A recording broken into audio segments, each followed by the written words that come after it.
Criticized by some for not putting it on the official agenda, a Canadian delegation visiting Shanghai, China, has raised the cases of 2 detained Canadians. And they're hoping the message gets to Beijing that Canada wants former diplomat Michael Kovrig and entrepreneur Michael Spavor released immediately. The Prime Minister's office says Justin Trudeau spoke to U.S. President Donald Trump today, thanking him for the strong statements of support related to the detentions. There are questions, though, about whether the external pressure will have any real impact. The CBC's Saša Petricic is in Shanghai. Saša? Adrienne, the parliamentarians here, the Canadians, say they're getting a polite enough welcome, but not everyone's agreeing with them, and not everyone even wants to be seen with them. Even as the Canadian delegation was arriving to talk to NGO groups today, organizers were trying to prevent us from shooting the meeting. The MPs and senator had just left the Shanghai People's Congress, where the issue at the center of the dispute between Canada and China had come to a head. Sorry. Why don't you want me to take pictures of them? The parliamentarians argued the case for the 2 imprisoned Canadians. The gist of the message is that the executive branch of Canada has asked for their immediate release. We told them that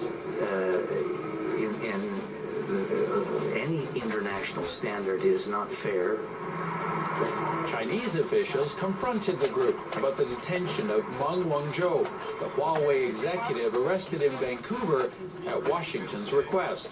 The tone today, they say, was tough. Did you get a sense that there was any possibility, was there any opening for progress in the case? Whoever knows on these things, I think the fact that we had an open and frank discussion, and it was very frank. There was nothing held back on this.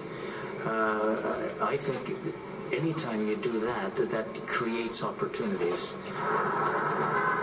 Over the next few days, the delegation will tour high-tech parks and other opportunities for more trade and exchange between Canada and China.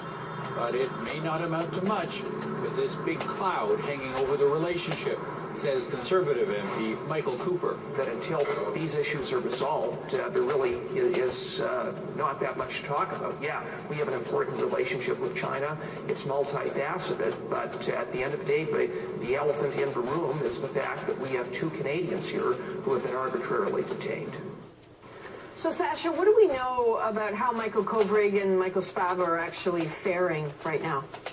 Well, as you can imagine, Adrienne, it's difficult to get reliable information. The secrecy in China is pretty much complete, but a few details have trickled out. We have learned that they're being interrogated pretty much every day by China's security services. They're being kept in rooms or cells that are lit with bright lights 24 hours a day, and they have not been able to see either their families or a lawyer.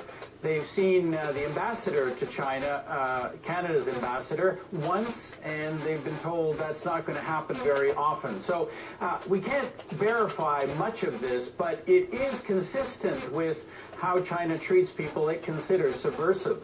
Legally, though, Saša, what's the status of the case against them?